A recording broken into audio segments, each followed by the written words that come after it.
কয়েকটি ঘটনা হয়তো জানা যাচ্ছে, কিন্তু এরকম তো শত শত মতিউর রহমানের কেস, তো এরকম শত শত মতিউর রহমানের কেস আছে, বেনজিরের কেস আছে। আওয়ামী লীগের এমপি মন্ত্রীদের কই, তাদের তো খুব একটা তাদের তো আসে না, হঠাৎ দুই একটা আসে। শেখ হাসিনা মাঝে মাঝে একটু ছাড়ে মনে হয়, ছেড়ে একটু দেখানোর চেষ্টা করে যে আমি তো দুর্নীতির বিরুদ্ধে। কিন্তু আপনি তো হোল আওয়ামী লীগ, আপনার সমস্ত মানে আপনার যে আমলাতন্ত্র, ব্যুরোক্রেসি, সরকারি কর্মকর্তা কর্মচারী যারা আপনার মোসাহেবি করেছে, তাদেরকে আপনার লেসেস ফেয়ার অবাধে লুটপাটের দুর্নীতি করার সুযোগ করে দিয়েছে। দুর্নীতি শুধু দুর্নীতির শব্দে নয়, ওটা মহাদুর্নীতি বলে মানুষ আজকাল আখ্যায়িত করছে।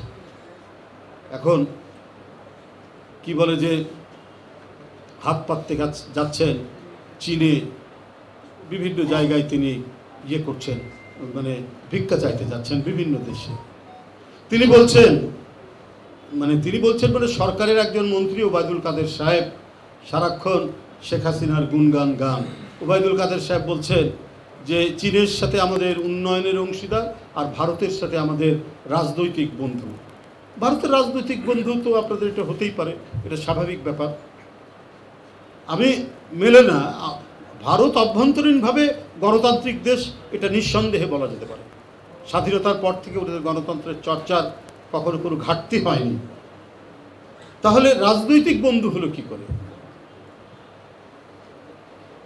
এইটা হলো যে আওয়ামী সরকার, শেখ হাসিনার দখলদারের সরকার, সেই সরকার হচ্ছে মানে তাদের যে অপরাধের রাজনীতি, তাদের যে গণতন্ত্র হত্যার রাজনীতি, তারা যে অবাধ সুষ্ঠু নির্বাচনকে একবারে মহাশ্মশানে পাঠিয়ে দিয়েছেন, সেই রাজনীতিকে সমর্থন করে হচ্ছে ভারত। এই কারণে তারা কোথাও যেতে হলে পরে আগে ভারতের অনুমতি নিতে হয়।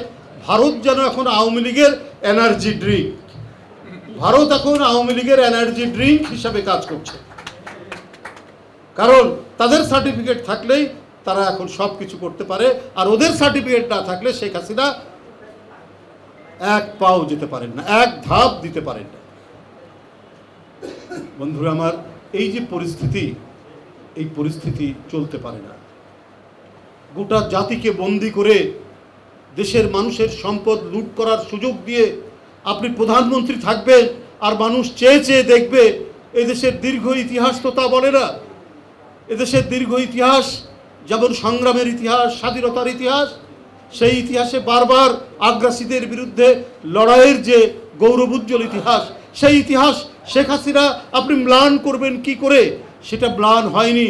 সেই স্মৃতি উজ্জ্বল, এই উজ্জ্বল স্মৃতিকে বুকে ধারণ করেই আপনার মতো একটি ডাকাত সরকারের বিরুদ্ধে, আপনার মতো সর্বগ্রাসী একটি দস্যু দলের সরকারকে পরাস্ত করার জন্য এখন এদেশের গণতন্ত্রকামী জনগণ প্রস্তুত হয়েছে।